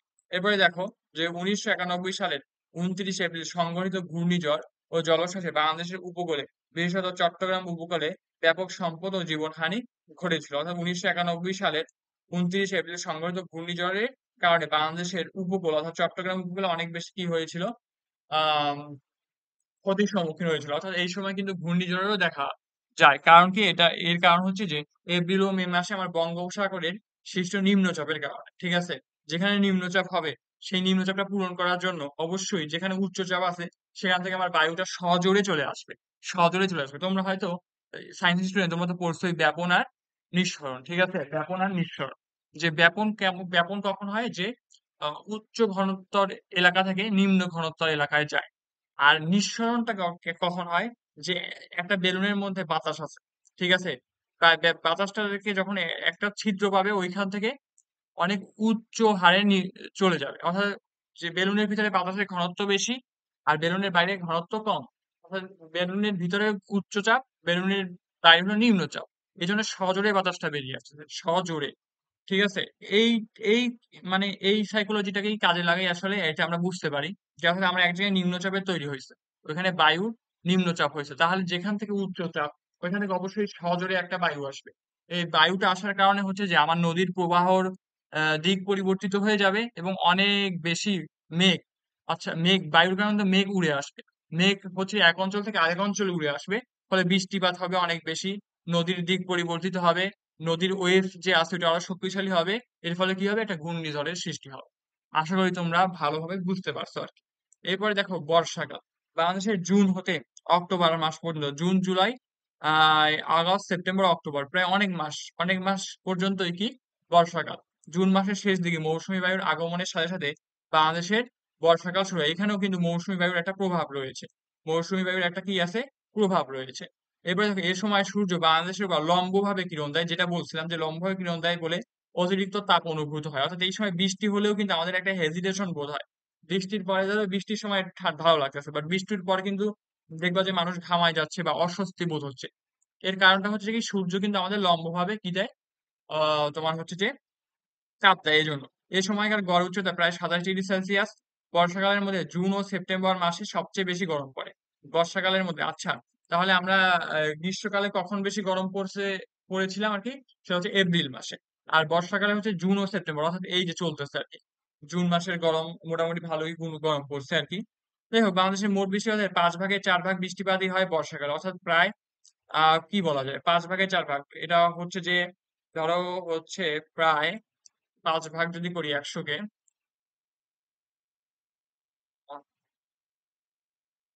20, রাইট, 80%। আচ্ছা 80% আমার হচ্ছে যে বৃষ্টিপাত হয় বর্ষাকালে। মোট বৃষ্টিপাত যা হয় তার 80%ই হচ্ছে যে বর্ষাকালে হয়। এবারে দেখো বৃষ্টির পরিমাণ সর্বনিম্ন হচ্ছে 119 সেন্টিমিটার থেকে সর্বোচ্চ 340 সেন্টিমিটার। অর্থাৎ এটা এই সেন্টিমিটার মানে বুঝো, আমার বৃষ্টিপাতের কারণে নদীর বা সমুদ্রের হচ্ছে যে কতটুকু আসলে উচ্চতা বেড়ে যাবে। অর্থাৎ সর্বনিম্ন যদি বৃষ্টিপাত হয় তাহলে 119 সেন্টিমিটার উচ্চতা বাড়বে, আর সর্বোচ্চ 380 সেন্টিমিটার পর্যন্ত বাড়তে পারে, হুইচ ইজ মানে অনেক বেশি। এবার হলো যে পাবনায় দেখো, পাবনায় প্রায় 114 সেন্টিমিটার, ঢাকায় 120 সেন্টিমিটার, কুমিল্লা 140, শ্রীমঙ্গলে 180, রাঙ্গামাটিতে 190 সেন্টিমিটার বৃষ্টিপাত হয়। এরপরে দেখো, এরপর সিলেটের পাহাড়ি অঞ্চলে 340 সেন্টিমিটার এবং পটুয়াখালীতে 220 সেন্টিমিটার এবং চট্টগ্রামে 250 সেন্টিমিটার, রাঙ্গামাটিতে 280 সেন্টিমিটার এবং কক্সবাজারে 320 সেন্টিমিটার বৃষ্টিপাত হয়ে থাকে। এই কারণে কিন্তু সিলেটে আমরা বন্যা যে দেখি, এই অতি বৃষ্টির কারণে কিন্তু কি সিলেটে বারবার বন্যা হচ্ছে আর কি। আশা করি বাংলাদেশের জলবায়ু নিয়ে তোমরা একটা ভালো ধারণা পাইছো। এখানে তিনটা প্রধান ঋতু ঋতু হচ্ছে যে শীত, গ্রীষ্ম এবং বর্ষা। এরপরে চলো আমরা ভারতের জলবায়ু সম্পর্কে একটু ধারণা নেই। ভারতের জলবায়ু হচ্ছে যে বিশাল আয়তনের দেশ হওয়াতে ভারতের জলবায়ু বিচিত্র। ঠিক আছে? এবারে ফলে এদেশের উচ্চ উষ্ণতা, বৃষ্টিপাত, আর্দ্রতা ইত্যাদি মৌসুম বায়ু প্রবাহের উপর নির্ভরশীল। বায়ুর যে প্রবাহ এর উপরে কিন্তু এর মানে হচ্ছে যে ঋতুগুলো নির্ভরশীল। এখানের প্রধান ঋতুগুলো হচ্ছে যে শীতকাল, বর্ষাকাল, এরপর হচ্ছে যে গ্রীষ্মকাল, শরৎ ও হেমন্তকাল, মোট 5টা আর কি। এবার দেখো শীতকাল বলছে যে সূর্য উত্তর গোলার্ধে অবস্থান করায় সমগ্র ভারতের উত্তাপের পরিমাণ যথেষ্ট কমে যায় আর কি। তারপরে হচ্ছে যে গ্রীষ্মকালটা কোন সময় হয়? মার্চ থেকে মে মাস পর্যন্ত ভারতে আসলে গ্রীষ্মকাল হয়। ঠিক আছে? এরপরে হচ্ছে যে গ্রীষ্মকালে হচ্ছে যে উত্তর পশ্চিমে মরু অঞ্চলে তাপমাত্রা প্রায় কত হয়? 48 ডিগ্রি সেলসিয়াস পর্যন্ত হয়ে থাকে। কলকাতা শহরে সর্বোচ্চ তাপমাত্রা 43 ডিগ্রি সেলসিয়াস পর্যন্ত উঠলেও গ্রীষ্মকালের গড় তাপমাত্রা 20°C বেশি হয় না। আর বাংলাদেশের চেয়ে এদের গড় তাপমাত্রা বেশি হয় কারণ কি এদের আয়তন অনেক বড় এই জন্য। বাট হাইয়েস্ট দেখো, হাইয়েস্ট কিন্তু 48 ডিগ্রি পর্যন্ত তাপমাত্রা হয়ে থাকে মরু অঞ্চলগুলো আর কি। এরপরে দেখো হচ্ছে বর্ষাকাল, জুন থেকে সেপ্টেম্বর। ভারত আর বাংলাদেশের হচ্ছে যে সময়কালটা মনে রাখা একটু বেশি ইম্পর্টেন্ট আর কি। জুন থেকে সেপ্টেম্বর মাস পর্যন্ত ভারতে বর্ষাকাল থাকে। জুন মাসের শেষে 21 জুন সূর্য কর্কট ক্রান্তি রেখার উপর অবস্থান করায় উত্তর ভারতে উত্তাপের পরিমাণ অত্যন্ত, অর্থাৎ 32°C উপরে বৃদ্ধি পায়। দক্ষিণে ক্রমশ তাপমাত্রা কমতে কমতে শেষ পর্যন্ত 27°C নিচে নেমে যায়। অতিরিক্ত তাপে উত্তর ভারতের পাঞ্জাব অঞ্চলে একটি প্রবল শক্তিসম্পন্ন নিম্নচাপ বলয় সৃষ্টি হয়, যার ফলে এখানেও কি ঘূর্ণিঝড়ের আশঙ্কা থেকে থাকে আর কি। ঠিক আছে, ফলে ভারতের মোট বৃষ্টিপাতের 75% ভাগই বৃষ্টিপাত এই ঋতুতে হয়। বাংলাদেশের 80%, আর এখানে কত, 75%। প্রায় সেম সেম আর কি, আমাদের আবহাওয়া আর বাংলাদেশের ভারতের আবহাওয়া প্রায় সেম। এরপরে দেখো শরৎ ও হেমন্তকাল, অক্টোবর ও নভেম্বর এই 2 মাস ভারতের শরৎ ও হেমন্তকাল হচ্ছে যে চলে আর কি। যাই হোক, এই সময় আর কি হালকা বৃষ্টিপাত, তারপর হালকা শীত, ঘূর্ণিঝড় এগুলো মিলেই আসলে জলবায়ুটা থাকে আর কি। যাই হোক, এখন দেখো মিয়ানমার হচ্ছে যে মিয়ানমারের আর হচ্ছে নেপালের জলবায়ু, এটা তোমরা একটু পড়ে নিও। সেম কথাবার্তাই একদম আগের মতোই, আরো ছোট করে আলোচনা করা হয়েছে। তোমরা একটু নিজেরা নিজেরা পড়ে নিও হচ্ছে যে মিয়ানমারের জলবায়ু এবং নেপালের জলবায়ু। আমাদের সবচেয়ে গুরুত্বপূর্ণ হলো বাংলাদেশের জলবায়ু, এবং এমসিকিউ এর জন্য হচ্ছে ভারত, নেপাল আর হচ্ছে যে মিয়ানমারটা আমরা একটু পড়ে রাখবো আর কি। এখন দেখো বাংলাদেশের মানুষের জীবন জীবিকার উপর জলবায়ুর প্রভাব, এটা আসলে বলে তো শেষ করা যায় না। একটা জিনিস দেখো, মানুষের যে নেচার, সংস্কৃতি, তারপরে হচ্ছে যে সবকিছু কিন্তু জলবায়ু, আবহাওয়া, ভৌগোলিক জিনিসের উপর কিন্তু নির্ভর করে। বাংলাদেশ হচ্ছে যে একদম আদি থেকেই কৃষি ভিত্তিক দেশ। দ্যাটস ওয়াই বাংলাদেশের হচ্ছে যে তোমার সংস্কৃতির মধ্যে কৃষির অনেক মনোভাব আছে। যেমন যেমন আমরা পহেলা বৈশাখ কে পান্তা ইলিশ খাই। তারপরে হচ্ছে যে আরো আছে, যেমন যখন নতুন ধান নিয়ে আসে তখন হচ্ছে ধানের পিঠা খাওয়া, এগুলো আমাদের সংস্কৃতির মধ্যে চলে গেছে। বিকজ অফ আমরা হচ্ছে যে আমাদের পূর্বপুরুষরা কৃষি কাজ করতো। অর্থাৎ কৃষি কাজ কেন করতো? কারণ হচ্ছে বাংলাদেশের ভূপ্রকৃতি হচ্ছে কৃষি, মানে কৃষির জন্য অনেক বেশি সুইটেবল। বাংলাদেশের মাটি অনেক বেশি উর্বর। বাংলাদেশের প্রাকৃতিক যে আহ, ভৌগোলিক যে অবস্থান তার এর মধ্যে হচ্ছে যে চাষাবাদের জন্য অনেক বেশি উপযোগী আর কি। এই কারণেই হচ্ছে যে, এবং দেখো এই যখন আমাদের যে জলবায়ুর প্রভাব, অর্থাৎ যখন তাপমাত্রাটা বেড়ে যাচ্ছে, সময় মতো বৃষ্টি হচ্ছে না, বা অতিরিক্ত গরম আসতেছে, শীত যখন আসার কথা তখন আসতেছে না, এর ফলে আমার কি হবে, পুরো ডাইভার্সিটিটা নষ্ট হয়ে যাচ্ছে। মানুষের জীবন জীবিকার মান অনেক নিচে নেমে যাচ্ছে আর কি। ঠিক আছে, বিভিন্ন দুর্যোগের সম্মুখীন হওয়ার ফলে কি হচ্ছে, বারবার আমরা কি এক স্টেপ বা দুই স্টেপ যদি উন্নতির পথে আগাইও, এই জলবায়ু প্রভাবের যে দুর্নীতি বা দুর্নীতি বলতেছি, সরি, দুর্যোগ বা দুর্যোগের কারণে আমরা হচ্ছে 2-3 স্টেপ পিছিয়ে যাচ্ছি আর কি। তো অবশ্যই আমাদের জনজীবনে, জনমানবের জীবনে অর্থাৎ জলবায়ুর প্রভাবটা অনেক বেশি। যেমন এখানে বলছে, এছাড়াও নদী ভাঙনে প্রায় 4 লাখ মানুষ বাস্তুহারা হয়ে জীবন জীবিকা টানে শহরে আশ্রয় গ্রহণ করে। এর ফলে কি হচ্ছে, আমার গ্রামের ওই অঞ্চলে কি হচ্ছে, মানুষগুলো শহরে মাইগ্রেটেড হইতেছে। আমার শহরে হচ্ছে জনবসতির চাপ অনেক বেড়ে যাচ্ছে। বুঝতে পারছো? এই আর কি, এই মূলত এই কথাবার্তা গুলোই এখানে তুলে ধরা হয়েছে। এগুলো একটু ভালোভাবে পড়ে নিলেই হবে আর কি। এরপরে আরো একটা কথা আছে, হচ্ছে যে তোমার হচ্ছে যে এই জলবায়ু প্রভাবের কারণে বাংলাদেশের জীব বৈচিত্র্য, অর্থাৎ বায়োলজিক্যাল যে ডাইভার্সিটি বা জীবের যে ডাইভার্সিটিটা ছিল, বায়োডাইভার্সিটি যেটাকে বলে, জীব বৈচিত্র্য, ওইটা কিন্তু অনেক কমে গেছে। ঠিক আছে, যেমন হচ্ছে যে অনেক পশু পাখি বাংলাদেশে আগে ছিল, এখন নাই। তুমি বাঘের কথা চিন্তা করো, রয়্যাল বেঙ্গল টাইগার, এক সময় রয়্যাল বেঙ্গল টাইগার বাংলাদেশের পরিমাণ ছিল 300-400, এখন সেখানে নেমে আসছে 100-104টা 5টা মাত্র বাঘ আছে, অর্থাৎ বাঘগুলো চলে যাচ্ছে। বাঘের অনুপযোগী হয়ে যাচ্ছে। চিতা, হরিণ এবং বিভিন্ন প্রাণী তো প্রায় বিলুপ্ত হয়ে গেছে বাংলাদেশে, আগে ছিল এখন নাই। যেমন গন্ডার ছিল আগে, এখন বাংলাদেশে গন্ডার দেখা যায় না। হাতি প্রায় বিলুপ্তর পথে। আর এগুলো কিন্তু দুর্যোগের কারণে, বায়োডাইভার্সিটির কারণে হচ্ছে আর কি। ঠিক আছে, এর মধ্যে কিন্তু মানুষেরও অনেকটা প্রভাব আছে। মানুষও কি করতেছে, এর সাথে কোপ আপ করার জন্য বিভিন্ন পদক্ষেপ নিচ্ছে, যে পদক্ষেপটা আসলে পরিবেশগত ভাবে আসলে কি আমার সুবিধা না আর কি। এই তো আর কি। এখন চলো, এখন এরকম একটা দুর্যোগ যেটা হচ্ছে ভূমিকম্প। ঠিক আছে, এই চ্যাপ্টারের একদম শেষে আমরা ভূমিকম্প নিয়ে আলোচনা করব বলেছিলাম। এই দেখো, এই চ্যাপ্টারের ভূমিকম্প নিয়ে হচ্ছে ভূমিকম্প একটা প্রাকৃতিক দুর্যোগ, এটার উপরে আসলে কারো হাত নেই আল্লাহ ছাড়া আর কি। যেমন ধারণা করা হয় গত 4,000 বছরে ভূমিকম্পের ধ্বংসলীলায় পৃথিবীর প্রায় 1,50,00,000 লোক মারা যায়। 1,50,00,000। মানে এটা ভাবা যায় কত হিউজ পরিমাণ একটা অ্যামাউন্ট আর কি। দেখো এখন ভূমিকম্প হচ্ছে যে একটা আকস্মিক প্রক্রিয়া ও ধীর প্রক্রিয়ায় অনুষ্ঠিত হয়। আকস্মিকভাবে পরিবর্তনকারী শক্তির মধ্যে ভূমিকম্প ও আগ্নেয়গিরি প্রধান। অর্থাৎ আকস্মিক, তুমি এটা আচমকা হয়ে যাবে, তুমি কি করবা টেরও পাবা না, বা এটার কোনো কি নাই, সংকেতও নাই। এটা যে হবে এটার কোনো কি নাই, সংকেত নেই, হঠাৎ করে কি হতে পারে, কেঁপে উঠতে পারে আর কি। যাই হোক, এখন দেখো ভূমিকম্পের কারণ কি। ভূমিকম্পের কারণ হচ্ছে যে আহ বাংলাদেশের ভূমিকম্পের কারণ অনুসন্ধানকালে বিজ্ঞানীরা লক্ষ্য করেন পৃথিবীর বিশেষ কিছু এলাকায় ভূকম্পন বেশি হয়। এই সমস্ত এলাকায় নবীন পর্বতমালা অবস্থিত। যে সকল এলাকায় নবীন অর্থাৎ খুব নতুন নতুন পাহাড় তৈরি হয়েছে, সেখানে আসলে প্লেট গুলা কি দেখো যেখানে লিখছে এগুলো এবার বাংলাদেশের, সরি, এবার এই সমস্ত এলাকায় নবীন পর্বতমালা এবার পৃথিবীর ব্যবচ্ছেদে দেখা যায় ভূত্বকে 8টি বড় বড় টুকরা এবং 6টি আঞ্চলিক টুকরা দ্বারা বিভক্ত। এগুলো টেকটনিক প্লেট নামে পরিচিত।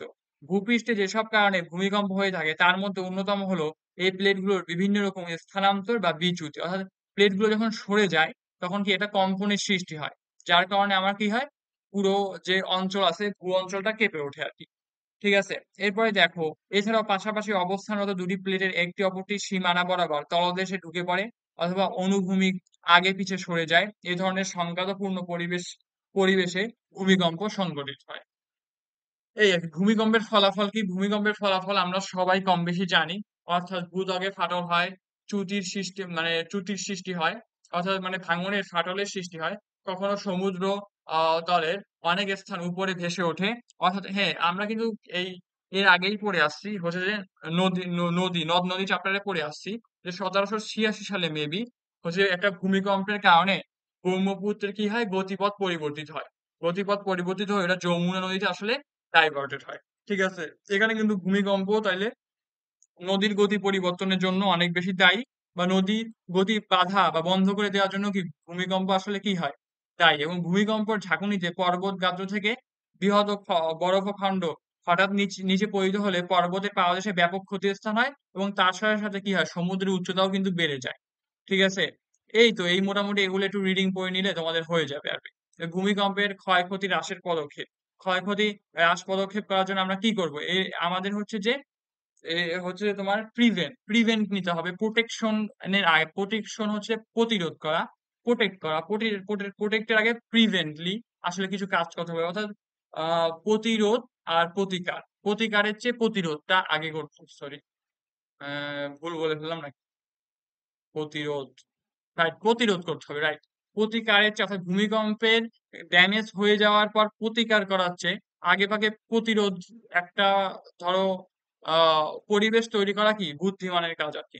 যেমন দেখো এখানে কি বিশেষ করে দুর্যোগের উৎপত্তি স্থল, সময়, স্থায়িত্বকালের শক্তিমাত্রা, সম্ভাব্য কবলিত এলাকা সম্পর্কে সঠিক পূর্বাভাস বিশেষ গুরুত্বপূর্ণ। অর্থাৎ একটা সার্ভের মাধ্যমে আমরা এলাকা ভিত্তিক কি করব, পরীক্ষা করব যে কোন এলাকায় গুলো ভূমিকম্প বেশি হচ্ছে এবং এর কারণ কি। ওই সকল এলাকায় জনবসতি যাতে কম হয় বা জনবসতি যাতে না হয় সেদিকে আমাদের আসলে খেয়াল রাখতে হবে। ঠিক আছে, এবং কি হবে, বাড়ি তৈরির সময় মাটি পরীক্ষা করে বিশেষজ্ঞ প্রকৌশলীর পরামর্শ নিয়ে বাড়ির ভিত মজবুত করতে হবে আর কি।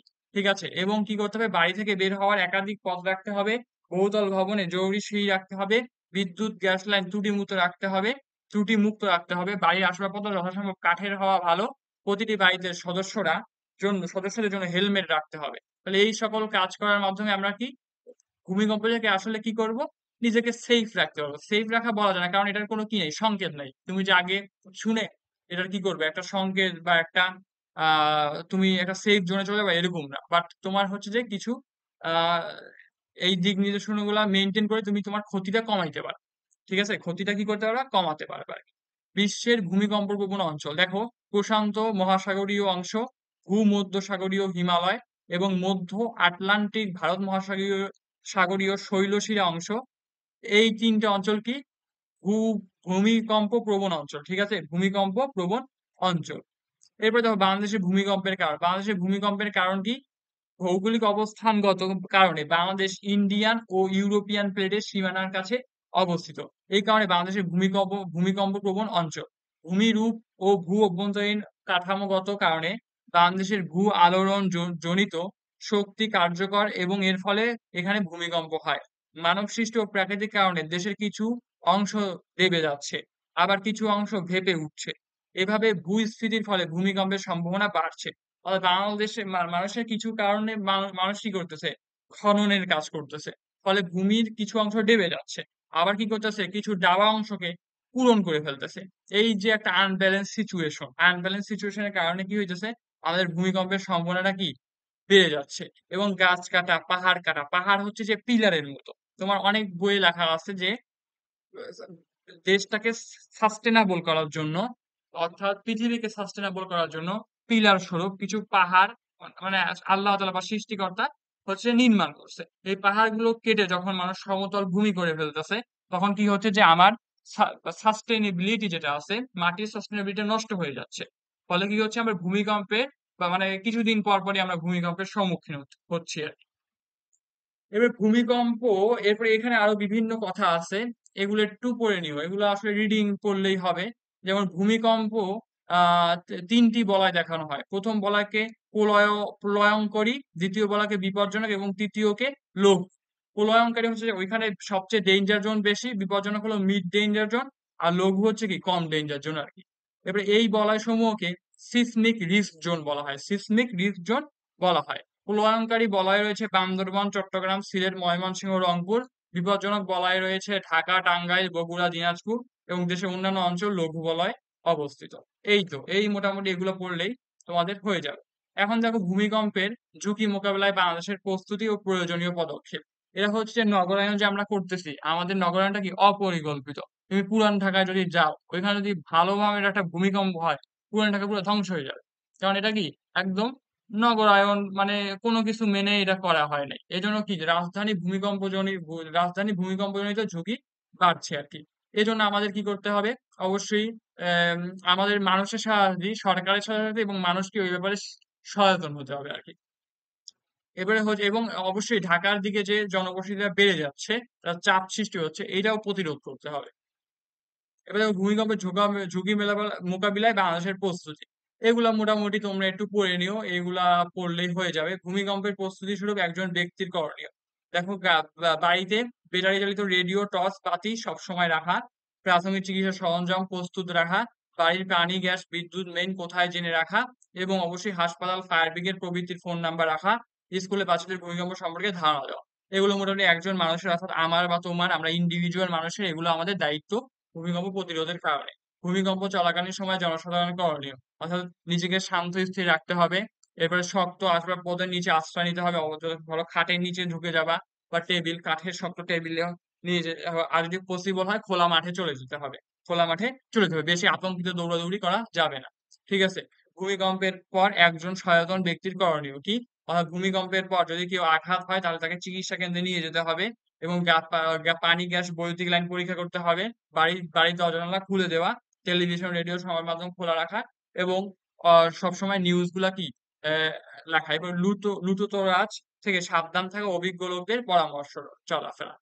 এই তো, খালি পায়ে চলাফেরা না করা আর কি। মোটামুটি এই চ্যাপ্টারটা প্রায় শেষই বলতে গেলে। চ্যাপ্টারটা তোমার শেষের দিকে ভূমিকম্পর যে টপিক গুলো আছে, ওইটা অনেকটা রিডিং বেস আর কি। এখানে প্রথম দিকে একটু বোঝানো জিনিস টেকটনিক প্লেট গুলো নিয়ে, ওগুলো তো আশা করি বুঝতেই পারছো। এই তো, অনেক চ্যাপ্টারটা ভালোই বড় ছিল, এই চ্যাপ্টারটা আমরা মোটামুটি শেষ করে ফেলছি। তো এই চ্যাপ্টারটা তোমরা 3 ভাগে পড়বা, আশা করি খুব ভালোভাবে বুঝতে পারছো। তোমাদের এই চ্যাপ্টারের পার্টিকুলার এই চ্যাপ্টারে যদি কোনো কোশ্চেন থাকে, তাহলে অবশ্যই আমাকে হচ্ছে যে তোমরা জানাবা কমেন্ট বক্সে, ইউটিউবের কমেন্ট বক্সে হোক কিংবা ফেসবুকের কমেন্ট বক্সে।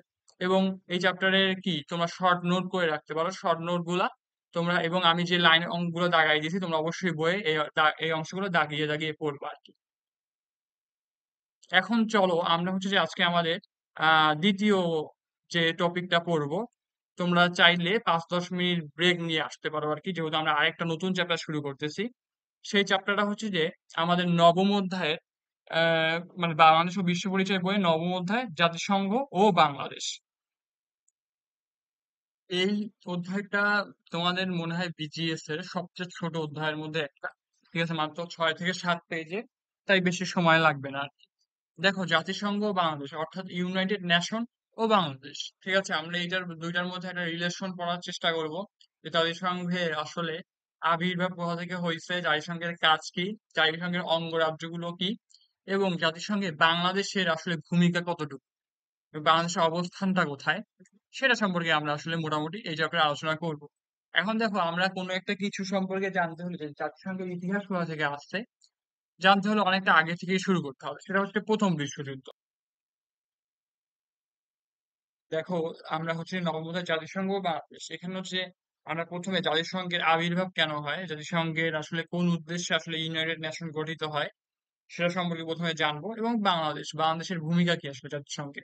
ঠিক আছে, এই আলোচনাগুলোই মোটামুটি আমরা এই চ্যাপ্টারে করবো। এই চ্যাপ্টারটা তোমাদের বইয়ে one of the shortest chapter আর কি, সবচেয়ে ছোট চ্যাপ্টার গুলোর মধ্যে একটা, প্রায় 6-7 পৃষ্ঠার মাত্র চ্যাপ্টারটা। এটা পড়তে বেশিক্ষণ সময় লাগবে না আমি আশা করতেছি আর কি। এখন দেখো, আমাদের হচ্ছে প্রথম বিশ্বযুদ্ধ হয় কত সালে, 1914 সাল থেকে 1919 সালে, এটা আমরা সবাই জানি।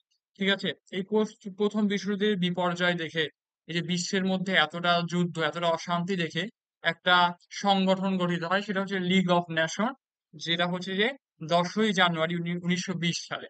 এই লিগ অফ নেশন আসলে কি, বিশ্বের মধ্যে শান্তি বজায় রাখার জন্য এই নেশনটা আসলে গঠিত হয়। কিন্তু পরবর্তীতে এই লিগ অফ নেশনের অনেক ধরনের লেগেসি থাকার কারণে বা ত্রুটি থাকার কারণে এটা আসলে ওইভাবে রান করতে পারে নাই, যার ফলস্বরূপ দ্বিতীয় বিশ্বযুদ্ধ সংঘটিত হয় 1939 সাল থেকে 1945 সাল পর্যন্ত। এরই পরিপ্রেক্ষিতে, মানে এই দ্বিতীয় বিশ্বযুদ্ধ চলাকালীন অবস্থাতেই 1943 সালে তেহরান এবং মস্কোতে একটা কনফারেন্স হয়। তেহরান এবং মস্কোতে একটা কনফারেন্স হয়, যেই কনফারেন্সে আসলে চারটা ভাইটাল দেশ থাকে, সেটা হচ্ছে ইউকে, ইউএসএ, ফ্রান্স ও রাশিয়া। ইউকে, ইউএসএ, ফ্রান্স ও রাশিয়া, এই চারটা দেশে একটা কনফারেন্স করে। এটা হচ্ছে 1943 সালে, যে কিভাবে আসলে একটা শান্তিপূর্ণ বিশ্ব গঠন করা যায় বা এই বিশ্বে শান্তি রক্ষা করা যায়। এবং তারই পরিপ্রেক্ষিতে 24শে অক্টোবর হচ্ছে যে 1945 সালে ইউনাইটেড নেশন অর্থাৎ জাতিসংঘ গঠিত হয়। কত সালে? 24শে অক্টোবর 1945 সালে জাতিসংঘ গঠিত হয়। এই জাতিসংঘের মূলত হচ্ছে যে পাঁচটা অর্গান অর্থাৎ পাঁচটা এটা হচ্ছে যে পাঁচটা তোমার হচ্ছে যে অঙ্গ পরিষদ আছে। সেই অঙ্গ পরিষদ গুলো হচ্ছে যে, দেখো এই পাঁচটা হচ্ছে যে অঙ্গর নাম কি: জেনারেল অ্যাসেম্বলি মানে হচ্ছে যে সাধারণ পরিষদ, তারপর হচ্ছে সিকিউরিটি কাউন্সিল অর্থাৎ হচ্ছে যে নিরাপত্তা পরিষদ, অর্থাৎ পুরো বিশ্বব্যাপী যে নিরাপত্তা ওইটা আসলে ওরা কন্ট্রোল করে আর কি। ইকোনমিক অ্যান্ড সোশ্যাল কাউন্সিল অর্থাৎ অর্থনীতি এবং পরিবেশ, অর্থনৈতিক ও সমাজ পরিষদ, এবং ট্রাস্টশিপ কাউন্সিল অর্থাৎ হচ্ছে যে তোমার আম, অসি তত্ত্বাবধায়ক পরিষদ। তারপর হচ্ছে ইন্টারন্যাশনাল কোর্ট অফ জাস্টিস, আন্তর্জাতিক বিচারালয় বা আদালত, অর্থাৎ আন্তর্জাতিক ইন্টারন্যাশনালি যে সকল রায় আসে সেগুলো আসলে কি এই ইউএন এর অধীনেই কিন্তু আসে আর কি। এখন দেখো, এই ইউএনএ যে গঠিত হয়েছে, এই গঠনের পিছনে পাঁচটা হচ্ছে যে কান্ট্রি সবচেয়ে বেশি পাওয়ার, মানে এই পাঁচটা হচ্ছে যে এদের স্থায়ী সদস্য, এই পাঁচটা হচ্ছে স্থায়ী সদস্য। অর্থাৎ ইউএন এর যে কোনো সিদ্ধান্ত গ্রহণে বা পরিত্যাগে এরা ভেটো দান করতে পারে বা মতামত গ্রহণ করতে পারে। এরকম দেশ হলো যে ইউকে অর্থাৎ London, USA, America, Russia, France আর চায়না। এই পাঁচটা দেশ হচ্ছে যে ইউএস এর কি, সরি, ইউএন এর অর্থাৎ জাতিসংঘের আমার হচ্ছে যে স্থায়ী সদস্য। এই মোটামুটি হচ্ছে যে তোমার হচ্ছে যে ইউএন ব্যাপারে আলোচনা বা কিভাবে আসছে। আর ইউএন এর হচ্ছে যে তোমার সদর দপ্তর হচ্ছে আমেরিকার নিউ ইয়র্ক, এটা একটু মনে রাখবে, বইয়ে একদম তোমাদের হচ্ছে 130 পৃষ্ঠার শেষে আর কি দেওয়া আছে আর কি। আমেরিকার নিউ ইয়র্কে হচ্ছে যে ইউএন এর কি সদর দপ্তর। এখন আসো, আমরা হচ্ছে নেক্সট স্লাইডে চলে যাই। হচ্ছে যে জাতিসংঘের অঙ্গ প্রতিষ্ঠান, ঠিক আছে, এই জাতিসংঘ হচ্ছে যে পুরো পৃথিবীর শান্তি প্রতিষ্ঠা রক্ষা করবে। এর কারণে হচ্ছে জাতিসংঘ কিছু বিভিন্ন ভাগে ভাগ হয়ে গেছে। এই অঙ্গ প্রতিষ্ঠানটা এখানে তোমাদের বই 8টা অঙ্গ প্রতিষ্ঠান নিয়ে আলোচনা করেছে। এগুলো আমরা একটু সংক্ষেপে আলোচনা করে যাই, এগুলো আসলে নাম ফুল মিন জানতে পারলে আমরা বুঝে যাবো এগুলোর কাজ আর কি, কাজ আসলে কি আর কি। দেখো, UNDP, United nation of development, ঠিক আছে, অর্থাৎ জাতিসংঘ উন্নয়ন কর্মসূচি উন্নয়ন কর্মসূচি, বাংলায় বলা হয় জাতিসংঘের উন্নয়ন কর্মসূচি। ঠিক আছে, এটা হচ্ছে যে সর্বপ্রথম চালু হয় জানুয়ারির 1 তারিখ 1966 সালে। এবং আমরা যে জানি আমাদের সাস্টেনেবল ডেভেলপমেন্ট গোল এসডিজি এবং এমডিজি মিলিনিয়াম ডেভেলপমেন্ট গোল, এই যে 8টা গোল আর এসডিজি 17টা গোল, এগুলো আসলে ইউএনডিপি মাধ্যমেই কিন্তু কি হয়, আহ প্রতিষ্ঠিত হয় আর কি। এরপর দেখো 2 নম্বরে চলে আসছে ইউনিসেফ। ইউনিসেফ হচ্ছে জাতিসংঘ শিশু তহবিল। এটা প্রতিষ্ঠান কাল হচ্ছে যে ডিসেম্বর 11 তারিখ 1946 সাল। তোমাদের বইয়ে মেবি সালগুলো নাই, বাট আমি আসলে এক্সট্রা একটা ইনফোর জন্য দিয়ে রাখছি আর কি। এরপরে চলো ইউনেস্কো। ইউনেস্কো হচ্ছে যে জাতিসংঘের শিক্ষা, বিজ্ঞান, এরপরে হচ্ছে তোমার ও সংস্কৃতি সংস্থা। ইউনাইটেড নেশন অফ হচ্ছে যে তোমার education, science and social organization. ঠিক আছে, সোশ্যাল অর্গানাইজেশন। এবারে ফাও হচ্ছে যে ফাও এর প্রতিষ্ঠান কাল হচ্ছে অক্টোবরের 16 তারিখ 1945 সাল। ফাও হচ্ছে যে তোমার বিশ্ব খাদ্য এবং কৃষি সংস্থা, অর্থাৎ ফুড অ্যান্ড এগ্রিকালচার অর্গানাইজেশন। এরপরে আসো হু এর সম্পর্কে আসলে আমরা কম বেশি সবাই জানি। ওয়ার্ল্ড হেলথ অর্গানাইজেশন, অর্থাৎ বিশ্ব স্বাস্থ্য সংস্থা। এটা হচ্ছে এপ্রিলের 7 তারিখ 1948 সালে আমার কি হচ্ছে যে হু প্রতিষ্ঠিত হয়। এবং আমরা এটাও জানি যে বাংলাদেশের পোলিও নিবারণের জন্য শিশুদের বিভিন্ন ধরনের ঔষধ খাওয়াচ্ছেন ও টিকা দিচ্ছেন। হু এর অধীনে বিভিন্ন ধরনের কর্মকাণ্ড কিন্তু বাংলাদেশে চলে আসতেছে। এবং ইউনিসেফেও কিন্তু অনেক ধরনের কার্যক্রম বাংলাদেশে অলরেডি আছে আর কি। এরপরে দেখো ইউএনএইচসিআর, অর্থাৎ উদাস্তু বিষয়ক জাতিসংঘ হাই কমিশনারের কার্যালয়, যেটা হচ্ছে যে বাংলাদেশ মিয়ানমার ইস্যুতে এই কার্যালয় মধ্যস্থতা করেছে। অর্থাৎ হচ্ছে যে রোহিঙ্গা ইস্যু বা শরণার্থী ইস্যু, রাইট, শরণার্থী ইস্যুতে এই সকল আসলে এই প্রতিষ্ঠানটা আসলে সবকিছু একটা রায় দেয় বা একটা শান্তি প্রতিষ্ঠার লক্ষ্যে এটা আসলে কাজ করে। এরপরে হচ্ছে দেখো ইউনিফেম, অর্থাৎ জাতিসংঘ নারী উন্নয়ন তহবিল অর্থাৎ নারীদের অধিকার রক্ষা এবং নারীদের হচ্ছে যে সেফ ইনসিকিউরিটি করার জন্য আসলে এই প্রতিষ্ঠান হচ্ছে যে প্রতিষ্ঠিত হয় ডিসেম্বরের 1976 সালে। এবং সর্বশেষ যেটা হচ্ছে সেটা হলো জাতিসংঘের জনসংখ্যা কার্যক্রম, অর্থাৎ ইউএনএফপিএ, অর্থাৎ সংস্থাটি বাংলাদেশের জনসংখ্যা পরিস্থিতি উন্নয়নে বিভিন্ন কর্ম কার্যক্রম পরিচালনা করতেছে আর কি। এই তো মোটামুটি এই আটটার নাম এবং আটটার মোটামুটি তোমাদের বাংলার ফুল মিন মানে ফুল নেম গুলা বই থেকে একটু ভালোভাবে পড়ে নিবা, তাহলে তো তোমাদের অনেক ধরনের সৃজনশীল হোক তারপরে, এবং হচ্ছে যে তোমার কি বলে ওটা হচ্ছে যে এমসিকিউ এর জন্য অনেক বেশি হেল্প হয়ে যাবে। এরপরে দেখো, এরপরে একটা তোমাদের বইয়ে একটা নতুন জিনিস চলে আসছে। এটা হয়তো অনেকের কাছে, যারা এই চ্যাপ্টারটা আগে পড়া নাই তাদের কাছে অনেকের কাছেই একটা নতুন বিষয়, সেটা হচ্ছে সিডো। ঠিক আছে, সিইডিএডব্লিউ, ঠিক আছে, convention on the elimination of all forms of discrimination against women. নারীর প্রতি যত অবিচার আছে সকল কিছুকে এলিমিনেশন করার লক্ষ্যে সিডো আসলে প্রতিষ্ঠিত হয়। আমার কথা বোঝা গেছে? সিডো আসলে কি লক্ষ্যে প্রতিষ্ঠিত হয়? নারীর আসলে আহ এখানে তো আসলে নারীর বৈষম্য কথাটা কখন আসে? আসলে আমরা মনে করি এটা একটা, ধরো, নারীও হিউম্যান আর পুরুষও হিউম্যান, তাহলে দুইজনেরই ইকুয়াল, এটা আসলে নেচারই বলে দিচ্ছে। ঠিক আছে, তাও আমরা বিভিন্ন দেশে না আসলে পূর্বে থেকেই আসলে নারীদের প্রতি যে একটা বৈষম্য হচ্ছে, এই বৈষম্যকে ঘিরে নারীদের বিভিন্ন নির্যাতন, নিপীড়ন এবং অনেক সুযোগ সুবিধা থেকে বঞ্চিত করা হয়। এই গুলোর লক্ষ্যেই আসলে কি সিডো গঠিত হয়। সিডো গঠিত হয় তোমার হচ্ছে যে আহ প্রথমত আসলে সিডো কি করে হচ্ছে যে 20টা দেশ নিয়ে, তোমার হচ্ছে যে 20টি দেশ নিয়ে 1900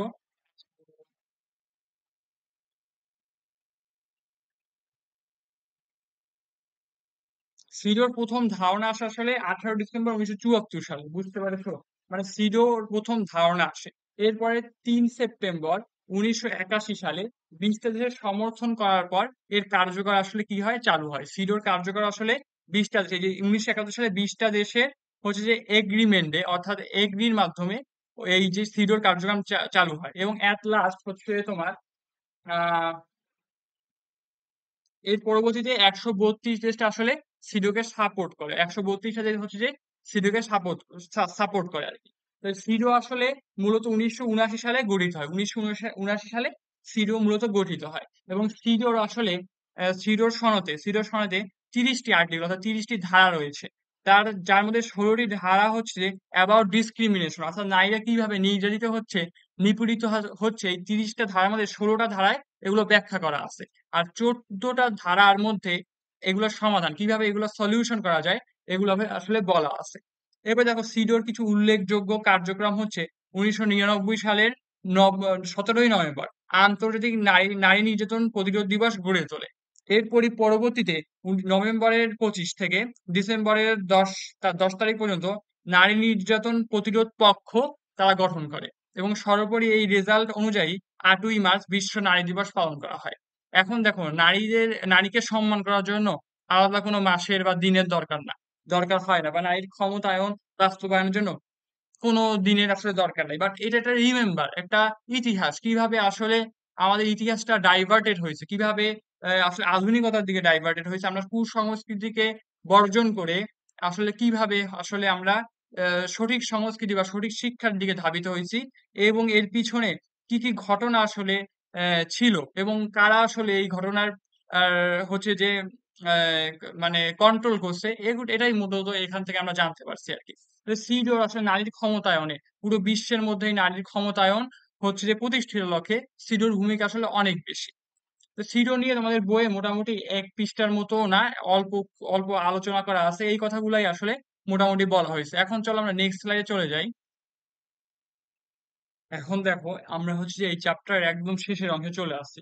চ্যাপ্টার আসলে অনেকটাই ছোট, এর মধ্যে কিছু আসলে একদম তোমাদের হচ্ছে যে বেসিক পড়ালেখা ছিল ওইগুলো আমি স্কিপ করে আসছি, কারণ আমি আশা করি তোমরা হচ্ছে এগুলো বই রিডিং এর মাধ্যমে বুঝতে পারবে।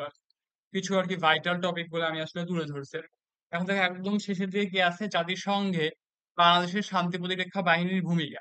অর্থাৎ হচ্ছে যে বাংলাদেশের যে শান্তি রক্ষা বাহিনীরা আছে এরা হচ্ছে যে পুরো বিশ্বের জন্য কাজ করতেছে এবং আমাদের আফ্রিকা সহ এশিয়ার বিভিন্ন দেশে আসলে অনেকেই এই সুযোগটা পায় না। আবার বাংলাদেশ হচ্ছে একজন শান্তিপ্রিয় দেশ, দ্যাটস ওয়াই বাংলাদেশের সৈন্যরা এই সুযোগটা পেয়েছে আর কি। বর্তমানে প্রায় 11,000-এর বেশি বাংলাদেশি সৈন্য বিশ্বের 11টি দেশে শান্তি রক্ষার কাজ করছে। এই যে আমার হচ্ছে যে তোমার বই থেকে একদম যে ভাইটাল যে সব তথ্যগুলো আমি এখানে নিয়ে আসছি, বর্তমানে প্রায় 11,000-এর বেশি বাংলাদেশি সৈন্য বিশ্বের 11টি দেশে শান্তি রক্ষার কাজ করছে। এবং দেখো এদের প্রতি আসলে ওই দেশের মানুষরা এত বেশি প্লিজড হয়েছে এদের দেখে যে আমাদের হচ্ছে যে সিয়েরা লিওনে বাংলা ভাষা পেয়েছে ও সেই দেশের দ্বিতীয় রাষ্ট্রভাষার মর্যাদা। অর্থাৎ বাংলাদেশের মানুষের প্রতি প্লিজড হয়ে তারা হচ্ছে যে তাদের দ্বিতীয় ভাষা হিসেবে বাংলা ভাষাকে কি করছে, একসেপ্টেন্স দিয়েছে আর কি। এবং দেখো আইভরি কোস্টে অন্যতম ব্যস্ত সড়কের নাম রাখা হয়েছে বাংলাদেশ সড়ক। অর্থাৎ বাংলাদেশের যে শান্তিরক্ষা বাহিনী আছে তাদের সম্মানার্থে এই দেশগুলো হচ্ছে যে বাংলাদেশকে ডেডিকেটেড করার জন্য এই কাজগুলো করছে আর কি। এবং এবং জাতিসংঘের বিভিন্ন মিশনে শান্তি রক্ষার বিভিন্ন মিশনে হচ্ছে যে বাংলাদেশের গেরিলা গোষ্ঠীরা বিভিন্ন দক্ষতার মাধ্যমে বিভিন্ন কাজ করেছে আর কি।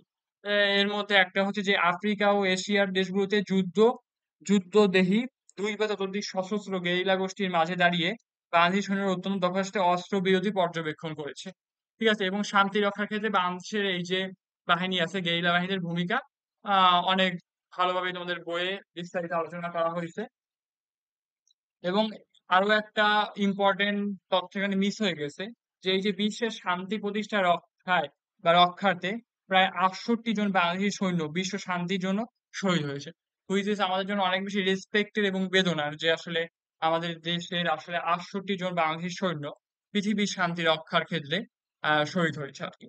এই তো মোটামুটি এই চ্যাপ্টারটায় এগুলোই আলোচনা করা আছে আর কি। প্রথম দিকে আমরা জাতিসংঘের আবির্ভাব কেন হয়েছে জাতিসংঘের নিয়ে একটু আলোচনা করছি, এবার জাতিসংঘের অঙ্গ রাষ্ট্রগুলো নিয়ে একটু আলোচনা করছি।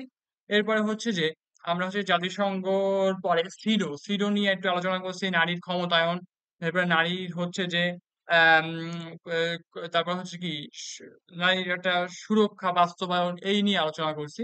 এবং সর্বশেষ জাতিসংঘে বাংলাদেশের শান্তি রক্ষী বাহিনীর ভূমিকা আলোচনা করেছি। তো তোমাদের কাজ হবে এই 7-8 পৃষ্ঠা চ্যাপ্টারটা একবার রিডিং পড়ে ফেলা। ক্লাসটা দেখার পরে তোমরা যদি রিডিং পড়ে ফেলো আমার মনে হয় না আর কোনো তোমাদের সমস্যা হবে। এরপরেও যদি তোমাদের সমস্যা হয়ে থাকে তোমরা হচ্ছে যে আমাদের গ্রুপের কমেন্ট বক্স আছে, মেসেঞ্জার গ্রুপ আছে, এছাড়াও ইউটিউবে হচ্ছে তোমরা কমেন্ট করে জানাই দিতে পারো। আমরা যথাসম্ভব তোমাদের সলিউশন দেওয়ার চেষ্টা করব। আর হচ্ছে ক্লাসটা করে যদি তুমি উপকৃত হও তাহলে অবশ্যই তোমার বন্ধুদের সাথে শেয়ার করবা, কারণ হচ্ছে যে তুমি উপকৃত হচ্ছ, তো তোমার অবশ্যই চাওয়া উচিত যে তোমার বন্ধুও যাতে এই ক্লাসটা করে উপকৃত হয়, যেহেতু এটা ফ্রি ক্লাস, সবার মাধ্যমে কি ছড়িয়ে দেওয়াই আমাদের কর্তব্য আর কি। এবং তুমি চাইলে তোমার স্কুলের বিভিন্ন গ্রুপ আছে, ওই গ্রুপগুলো এই ক্লাসগুলো শেয়ার করতে পারো আর কি। এবং তোমার অভিমত জানাতে পারো যে আমাদের ক্লাসগুলো তোমাদের কেমন লাগছে, বা আরো কি কি ইমপ্রুভমেন্ট করা যায়, তোমাদের চাওয়া কি পাওয়া কি আসলে এটা আমাদের জানাতে পারো আর কি। এই তো আজকে তাহলে এখানেই বিদায় নিচ্ছি। নেক্সট উইকে হয়তো আরো আরো কোনো চ্যাপ্টার নিয়ে কথা হবে, পড়ানো হবে আর কি। Still stay with sulphuric bench, and good bye. আসসালামু আলাইকুম।